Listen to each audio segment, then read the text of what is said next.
18वां अध्याय। अदिति और दिति की संतानों की तथा मरुदगण की उत्पत्ति का वर्णन। श्री सुखदेव जी कहते हैं, परीक्षित, सविता की पत्नी ऋषि के गर्भ से 8 संतानें हुईं। सावित्री, व्याहृति, त्रयी, अग्निहोत्र, पशु, सोम, चातुर्मास्य और पंच महायज्ञ।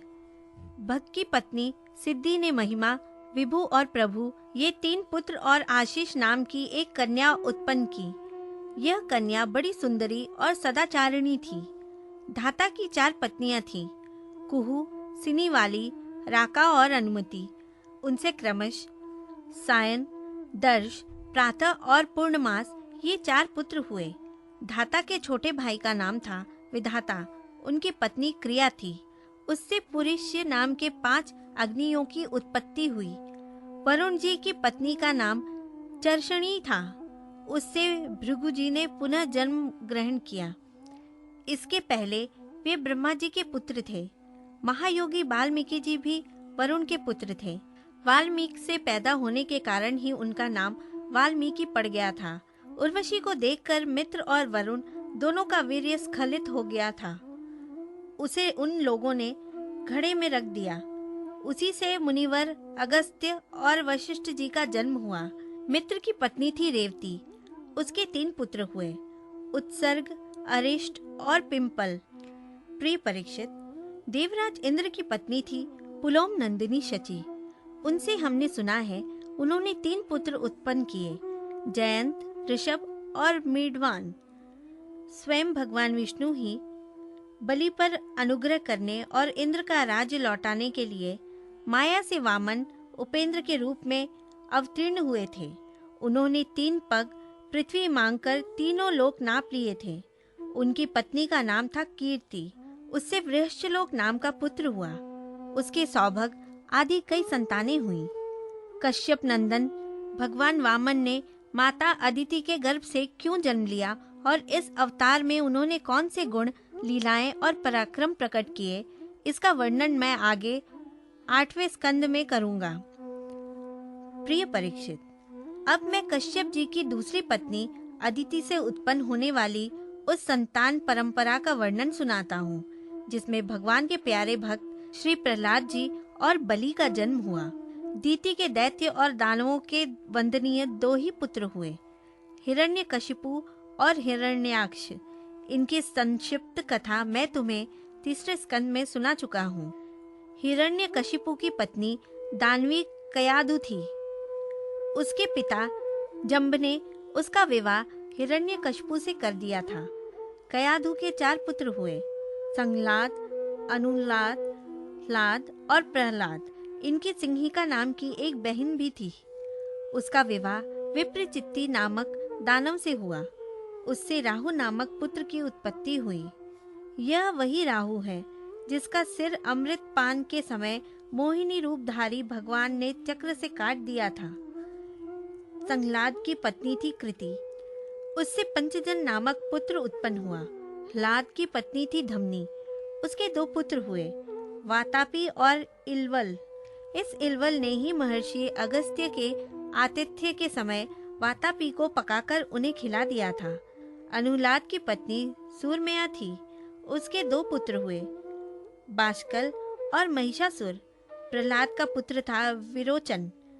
उसकी पत्नी देवी के गर्भ से दैत्यराज बलि का जन्म हुआ। बलि की पत्नी का नाम अशना था। उससे बाण आदि 100 पुत्र हुए। दैत्यराज बलि की महिमा गान करने योग्य है। उसे मैं आगे 8वें स्कंद में सुनाऊंगा। बलि का पुत्र बाणासुर भगवान शंकर की आराधना करके उनके गणों का मुखिया बन गया। आज भी भगवान शंकर उसके नगर की रक्षा करने के लिए उसके पास ही रहते हैं। दीति के हिरण्यकशिपु और हिरण्याक्ष के अतिरिक्त 49 पुत्र और थे। उन्हें मरुदगण कहते हैं। वे सब निसंतान रहे। देवराज इंद्र ने उन्हें अपने ही समान देवता बना लिया। राजा परीक्षित ने पूछा, भगवान, मरुदगण ने ऐसा कौन सा सत्कर्म किया था जिसके कारण वे अपने जन्मजात असुरोचित भाव को छोड़ सके और देवराज इंद्र के द्वारा देवता बना लिए गए? ब्राह्मण, मेरे साथ यहाँ की सभी ऋषि मंडली यह बात जानने के लिए अत्यंत उत्सुक हो रही है, अतः आप कृपा करके विस्तार से वह रहस्य बतलाइए। सूत जी कहते हैं, शौनक जी, राजा परीक्षित का प्रश्न थोड़े शब्दों में बड़ा सार गर्भित था। उन्होंने बड़े आदर से पूछा भी था, इसलिए सर्वज्ञ श्री सुखदेव जी महाराज ने बड़े ही प्रसन्न चित्त से उनका अभिनंदन करके यूं कहा। श्री सुखदेव जी कहने लगे, परीक्षित, भगवान विष्णु ने इंद्र का पक्ष लेकर दीति के दोनों पुत्र हिरण्यकशिपु और हिरण्याक्ष को मार डाला। अतः दीति शोक जी की आग से उद्दीप्त क्रोध से जलकर इस प्रकार सोचने लगी, सचमुच इंद्र बड़ा विषी, क्रूर और निर्दयी है। राम राम, उसने अपने भाइयों को ही मरवा डाला। वह दिन कब आएगा जब मैं भी उस पापी को मरवा कर आराम से सोऊंगी। लोग राजाओं के, देवताओं के शरीर को प्रभु कहकर पुकारते हैं, परंतु एक दिन वह कीड़ा, विष्ठा या राख का ढेर हो जाएगा।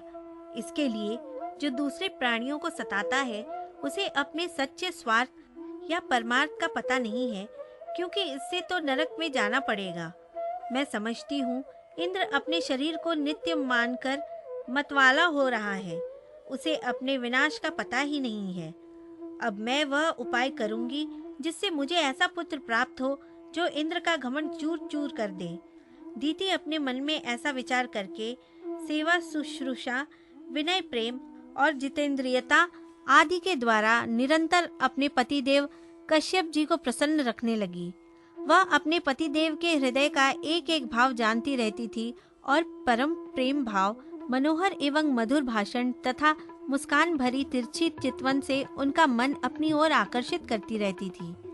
कश्यप जी महाराज बड़े विद्वान और विचारवान होने पर भी चतुर दीति के सेवा से मोहित हो गए और उन्होंने विवश होकर यह स्वीकार कर लिया कि मैं तुम्हारी इच्छा पूर्ण करूंगा। स्त्रियों के संबंध में यह कोई आश्चर्य की बात नहीं है। सृष्टि के प्रभात में ब्रह्मा जी ने देखा कि सभी जीव असंग हो रहे हैं, तब उन्होंने अपने आधे शरीर से स्त्रियों की रचना की और स्त्रियों ने पुरुषों की मति अपनी ओर आकर्षित कर लिया। हाँ तो भैया, मैं कह रहा था कि दीति ने भगवान कश्यप की बड़ी सेवा की, इससे वे उस पर बहुत ही प्रसन्न हुए। उन्होंने दीति का अभिनंदन करते हुए उससे मुस्कुराकर कहा। कश्यप जी ने कहा, अनिंद्य सुंदरी प्रिय, मैं तुम पर प्रसन्न हूँ। तुम्हारी जो इच्छा हो मुझसे मांग लो। पति के प्रसन्न हो जाने पर पत्नी के लिए लोक या परलोक में कौन सी अभिष्ट वस्तु दुर्लभ है। शास्त्रों में यह बात स्पष्ट कही गई है कि पति ही स्त्रियों का परमाराध्य इष्ट देव है। प्रिय, लक्ष्मीपति भगवान वासुदेव ही समस्त प्राणियों के हृदय में विराजमान हैं। विभिन्न देवताओं के रूप में नाम और रूप के भेद से उन्हीं की कल्पना हुई है। सभी पुरुष चाहे किसी भी देवता की उपासना करें, उन्हीं की उपासना करते हैं। ठीक वैसे ही स्त्रियों के लिए भगवान ने पति का रूप धारण किया है। एक मिनट यहाँ, इसलिए प्रिय, अपना कल्याण चाहने वाली पतिव्रता स्त्रियां अनन्य प्रेम भाव से अपने पतिदेव की ही पूजा करती हैं, क्योंकि पतिदेव ही उनके परम प्रियतम आत्मा और ईश्वर हैं। कल्याणी, तुमने बड़े प्रेम भाव से, भक्ति से मेरी वैसी ही पूजा की है। अब मैं तुम्हारी सब अभिलाषाएं पूर्ण कर दूंगा। असतियों के जीवन में ऐसा होना अत्यंत दुर्लभ है। दीति ने कहा, ब्राह्मण, इंद्र ने विष्णु के हाथों मेरे 2 पुत्र मरवाकर मुझे निपुति बना दिया है, इसलिए यदि आप मुझे मुंह मांगा वर देना चाहते हैं तो कृपा करके एक ऐसा अमर पुत्र दीजिए जो इंद्र को मार डाले। परीक्षित, दीति की बात सुनकर कश्यप जी खिन्न होकर पछताने लगे। वे मन ही मन कहने लगे, हाय हाय, आज मेरे जीवन में बहुत बड़े अधर्म का अवसर आ पहुंचा। देखो तो सही, अब मैं इंद्रियों के विषयों में सुख मानने लगा हूँ। स्त्री रूपिणी माया ने मेरे चित्त को अपने वश में कर लिया है। हाय हाय, आज मैं कितनी दीनहीन अवस्था में हूँ। अवश्य ही अब मुझे नरक में गिरना पड़ेगा। इस स्त्री का कोई दोष नहीं है, क्योंकि इसने अपने जन्मजात स्वभाव का ही अनुसरण किया है। दोष मेरा है जो मैं अपनी इंद्रियों को अपने वश में न रख सका, अपने सच्चे स्वार्थ और परमार्थ को न समझ सका। मुझ मूढ़ को बार बार धिक्कार है। सच है, स्त्रियों के चरित्र को कौन जानता है। इनका मुंह तो ऐसा है जैसे शरद ऋतु का खिला हुआ कमल। बातें सुनने में ऐसी मीठी होती हैं मानो अमृत घोल रखा हो, परंतु हृदय वह तो इतना तीखा होता है कि मानो छुरे की पैनी धार हो। इसमें संदेह नहीं कि स्त्रियां अपनी लालसाओं की कठपुतली होती हैं। सच पूछो तो वे किसी से प्यार वे अपने पति, पुत्र और भाई तक को मार डालती हैं या मरवा डालती हैं। अब तो मैं कह चुका हूँ कि जो तुम मांगोगी दूंगा। मेरी बात झूठी नहीं होनी चाहिए, परंतु इंद्र भी वध करने योग्य नहीं है। अच्छा, अब इस विषय में मैं यह युक्ति करता हूँ। प्रिय परीक्षित, सर्वसमर्थ कश्यप जी ने इस प्रकार मन ही मन अपनी भर्त्सना करके दोनों बात बनाने का उपाय सोचा और फिर तनिक रुष्ट होकर दीति से कहा। कश्यप जी बोले, कल्याणी, यदि तुम मेरे बतलाए हुए व्रत का 1 वर्ष तक विधि पूर्वक पालन करोगी तो तुम्हें इंद्र को मारने वाला पुत्र प्राप्त होगा, परंतु यदि किसी प्रकार नियमों में त्रुटि हो गई तो वह देवताओं का मित्र बन जाएगा। दीति ने कहा, ब्राह्मण, मैं उस व्रत का पालन करूंगी। आप बतलाइए कि मुझे क्या क्या करना चाहिए, कौन कौन से काम छोड़ देने चाहिए और कौन से काम ऐसे हैं जिनसे व्रत भंग नहीं होता। कश्यप जी ने उत्तर दिया, प्रिय, इस व्रत में किसी भी प्राणी को मन, वाणी या क्रिया के द्वारा सताए नहीं, किसी को शाप या गाली न दे, झूठ न बोले, शरीर के नख और रोएं न काटें और किसी भी अशुभ वस्तु का स्पर्श न करें, जल में घुसकर स्नान न करें, क्रोध न करें, दुर्जनों से बातचीत न करें, बिना धुले वस्त्र न पहने और किसी की पहनी हुई माला न पहने, जूठा न खाएं, भद्रकाली का प्रसाद या मांस युक्त अन्न का भोजन न करें, शूद्र का लाया हुआ और रजस्वला का देखा हुआ अन्न भी न खाएं और अंजलि से जलपान न करें, जूठे मुंह, बिना आचमन किए, संध्या के समय बाल खोले हुए, बिना श्रृंगार के, वाणी का संयम किए बिना और बिना चद्दर ओढ़े घर से बाहर न निकले, बिना पैर धोए, अपवित्र अवस्था में गीले पांव से उत्तर या पश्चिम सिर करके दूसरे के साथ नग्नावस्था में तथा सुबह शाम सोना नहीं चाहिए। इस प्रकार इन निषिद्ध कर्मों का त्याग करके सर्वदा पवित्र रहें, धुला वस्त्र धारण करें और सभी सौभाग्य के चिन्हों से सुसज्जित रहें। प्रातः काल कलेवा करने के पहले ही गाय, ब्राह्मण, लक्ष्मी जी और भगवान नारायण की पूजा करें। इसके बाद पुष्पमाला, चंदनादि सुगंध द्रव्य, नैवेद्य और आभूषण आदि सुहागिन स्त्रियों की पूजा करें तथा पति की पूजा करके उसकी सेवा में संलग्न रहें और यह भावना करती रहें कि पति का तेज मेरी कोख में स्थित है। प्रिय, इस व्रत का नाम पुंसवन है। यदि 1 वर्ष तक तुम इसे बिना किसी त्रुटि के पालन कर सकोगी तो तुम्हारी कोख से इंद्रघाती पुत्र उत्पन्न होगा। परीक्षित, दीति बड़ी मनस्विनी और दृढ़ निश्चय वाली थी। उसने बहुत ठीक कहकर उनकी आज्ञा स्वीकार कर ली। अब दीति अपने कोख में भगवान कश्यप का वीर्य और जीवन में उनका बतलाया हुआ व्रत धारण करके अनायास ही नियमों का पालन करने लगी। प्रिय परीक्षित, देवराज इंद्र अपनी मौसी दीति का अभिप्राय जान बड़ी बुद्धिमानी से अपना वेश बदलकर दीति के आश्रम पर आए और उसकी सेवा करने लगे। वे दीति के लिए प्रतिदिन समय समय पर वन से फूल, फल, कंदमूल, समिधा, कुश, पत्ते, धूप, मिट्टी और जल लाकर उसकी सेवा में समर्पित करते।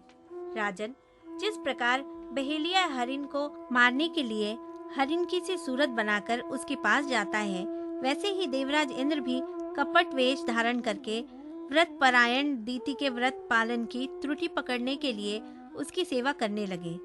सर्वदा पैनी दृष्टि रखने पर भी उन्हें उसके व्रत में किसी प्रकार की त्रुटि न मिली और वे पूर्ववत उसकी सेवा टहल में लगे रहे।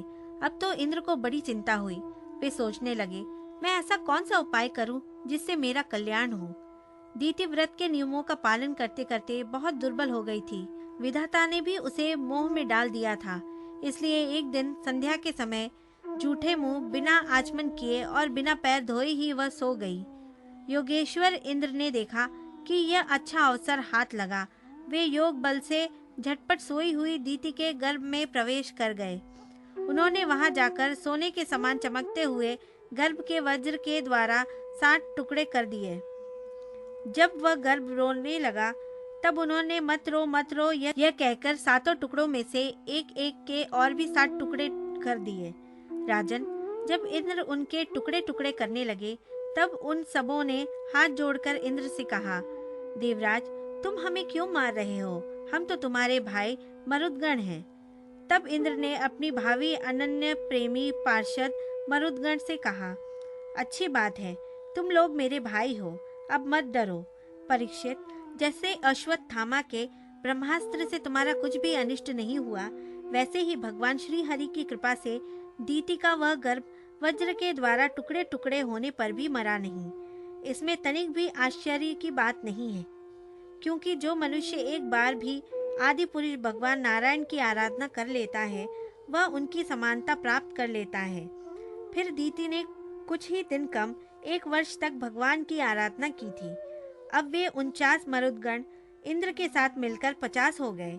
इंद्र ने भी सौतेली माता के पुत्रों के साथ शत्रु भाव न रखकर उन्हें सोमपाई देवता बना लिया। जब दीति की आंख खुली, तब उसने देखा कि उसके अग्नि के समान तेजस्वी 49 बालक इंद्र के साथ हैं। इससे सुंदर स्वभाव वाली दीति को बड़ी प्रसन्नता हुई। उसने इंद्र को संबोधन करके कहा, बेटा, मैं इस इच्छा से इस अत्यंत कठिन व्रत का पालन कर रही थी कि तुम अदिति के पुत्रों को भयभीत करने वाला पुत्र उत्पन्न हो। मैंने केवल एक ही पुत्र के लिए संकल्प किया था, फिर ये 49 पुत्र कैसे हो गए? बेटा इंद्र, यदि तुमने इसका रहस्य मालूम हो तो सच सच मुझे बतला दो, झूठ न बोलना। इंद्र ने कहा, माता, मुझे इस बात का पता चल गया था कि तुम किस उद्देश्य से व्रत कर रही हो, इसीलिए अपना स्वार्थ सिद्ध करने के उद्देश्य से मैं स्वर्ग छोड़कर तुम्हारे पास आया। मेरे मन में तनिक भी धर्म भावना नहीं थी, इसी से तुम्हारे व्रत में त्रुटि होते ही मैंने उस गर्भ के टुकड़े टुकड़े कर दिए। पहले मैंने उसके 7 टुकड़े किए थे, तब वे 7 टुकड़े 7 बालक बन गए। इसके बाद मैंने फिर एक एक के 7 टुकड़े कर दिए, तब भी वे न मरे, बल्कि 49 हो गए। यह परम आश्चर्यमयी घटना देखकर मैंने ऐसा निश्चय किया कि परम पुरुष भगवान की उपासना की ही यह कोई स्वाभाविक सिद्धि है। जो लोग निष्काम भाव से भगवान की आराधना करते हैं और दूसरी वस्तुओं की तो बात ही क्या, मोक्ष की भी इच्छा नहीं करते, वे ही अपने स्वार्थ और परमार्थ में निपुण हैं। भगवान जगदीश्वर सबके आराध्य देव और अपने आत्मा ही हैं। वे प्रसन्न होकर अपने आप तक का दान कर देते हैं। भला ऐसा कौन बुद्धिमान है जो उनकी आराधना करके विषय भोगों का वरदान मांगे? माता जी, ये विषय भोग तो नरक में भी मिल सकते हैं। मेरी स्नेहमयी जननी, तुम सब प्रकार मेरी पूज्या हो। मैंने मूर्खतावश बड़ी दुष्टता का काम किया है, तुम मेरे अपराध को क्षमा कर दो। यह बड़े सौभाग्य की बात है कि तुम्हारा गर्भ खंड खंड हो जाने से एक प्रकार मर जाने पर भी फिर से जीवित हो गया। श्री सुखदेव जी कहते हैं, परीक्षित, दीति देवराज इंद्र के शुद्ध भाव से संतुष्ट हो गई। उससे आज्ञा लेकर देवराज इंद्र ने मरुदगणों के साथ उसे नमस्कार किया और स्वर्ग में चले गए। राजन, यह मरुदगण का जन्म बड़ा ही मंगलमय है। इसके विषय में तुमने मुझसे जो प्रश्न किया था, उसका उत्तर समग्र रूप से मैंने तुम्हें दे दिया। अब तुम और क्या सुनना चाहते हो?